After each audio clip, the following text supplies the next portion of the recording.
Mukasa we yatuukiranga ava mu bizinga by'Essese ng'azze okujjanjaba abantu be ng'enetudde ku ttaka erisangibwa e Bukasa Lusiiti mu disitulikiti y'e Wakiso mu ssaza lya Ssaabasajja ery'e Busiro balaajanidde Obwakabaka nga baagala bataasibwe ku bannakigwanyizi abaagala okutwala ettaka lino. Kino kiddiridde bano okulumbibwa abantu abazze n'ebimotoka biggunduuza ne basenda ezimu ku mbuga eziri ku ttaka lino. Okusinziira ku George William Ssemwanga akuuma embuga eno, abantu abeeyita abalangira bazze ne poliisi olwo ne batandika okusenda. Ekitundu eky'omukyala ekya maama Nabinene babika engoye enjeru n'enzirugavu kati akabira kaasaanyeewo.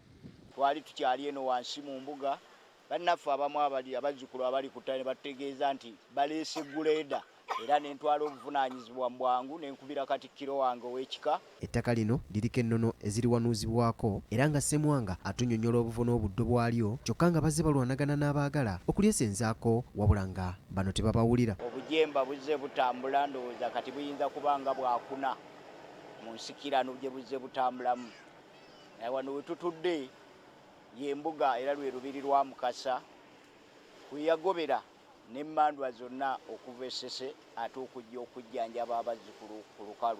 Abamu ku bazzukulu be tusanze batubuulidde nga bwe byabadde ng'abeeyita bannyini ttaka lino bazze okubasenda, kyokka nga bano bakkaatiriza nti ettaka lino lya nnono. Kubanga era tabadde oyo yekka, bangi n'emabega bazze batutawaanya. Era oyo omwami guno mulundi gubadde nga gwa kusatu ndowooza.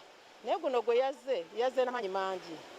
Era nze wano saavuddewo kubanga nawulidde emmundu n'omuti ogwo gusala nga ndi wano. Naye ebyo byonna bye bagamba ebya Buganda Land Board, abantu abamu bakozesa ekintu ekyo oluusi ndowooza baffe tutye. Abaami bwe baamala okusenda nga grade emaze okugenda ne wajja abaami ne masiini ne batandika okusala emiti gino, egimu ne gye baasala ne bagitwala. Era nga bwe batugamba oba mugamba nti wano wammwe bukya tujja wano nga tetulabanga Mmengo bw'ejja kubalwanirira. Ne Buganda Land Board etumanyi nti omuziro ogw'engonge gwe gutudde wano n'abazzukulu abalala okuweereza amawanga n'ebika ababa beetaagisiza okujja okusaba.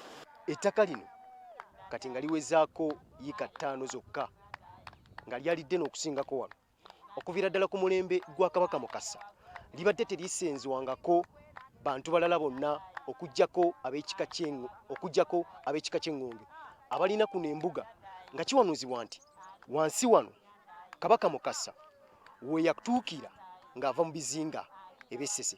Wabula kati we twogerera waliwo abantu abavuddeyo nga bagamba nti balirinako obwannannyini era nga batandise okujojobya abantu abaliriko nga bano bakika kya Ngonge.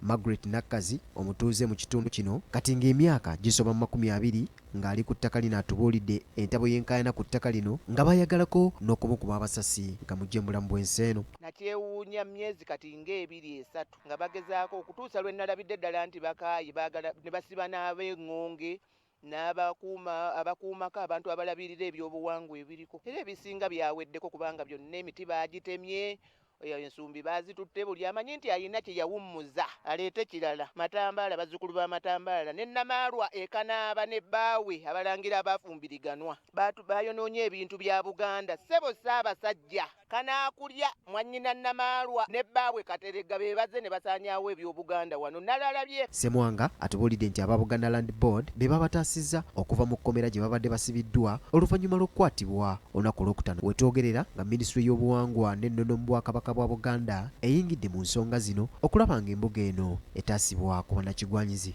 Mark Jackson Kasule, BBS Terefayina, agesigika. Ettaka kuli Ky'eឫಞƞonge Kasule, omuyizi yaganiddwa essomo lya Namiryango okukola ebigezo bye bya siniya ey'okuna azzeeyo mu kkooti ng'ayagala eyita abakulira essomero lino olw'okunyoomola ebiragiro bya kkooti. Olunaku lw'eggulo abakulira Namiryango College baaganye Patrick Eronda okutuula ebigezo bye newankubadde nga kkooti yali ebalagidde okumukkiriza.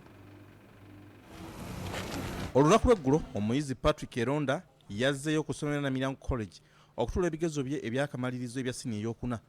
Ono yabadde akulembeddwamu omuduumizi wa poliisi emukono Rogers Seguya ssaako ne munnamateeka we Willy Babwire balabe nga bateeka ekiragiro kya kkooti mu nkola ekikkiriza omuyizi ono okukola ebigezo bye wabula essomero lyeremye.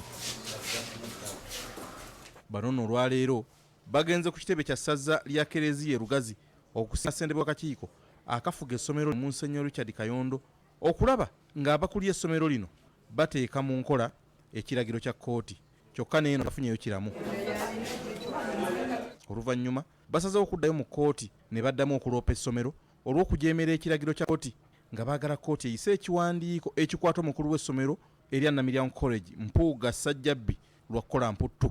So tuva ku filing application omulamuzi atugambye erina okubeera interparty, tulina okubasavinga ku makyenkya then bakuyalinga olweggulo ku ssaawa 8 alyoke asalewo okusaba kwaffe kwe tuteeseeyo. Bano ekiwandiiko bakitutte ewa Duty Registrar Harriet Salina Lukwago ng'ono abalagidde okudda olunaku olw'enkya ku ssaawa. Omuyizi Patrick Eronda agamba nti kyayagala kwe kulaba ng'afuna obwenkanya okuva eri kkooti okumuyamba akola ebigezo bye.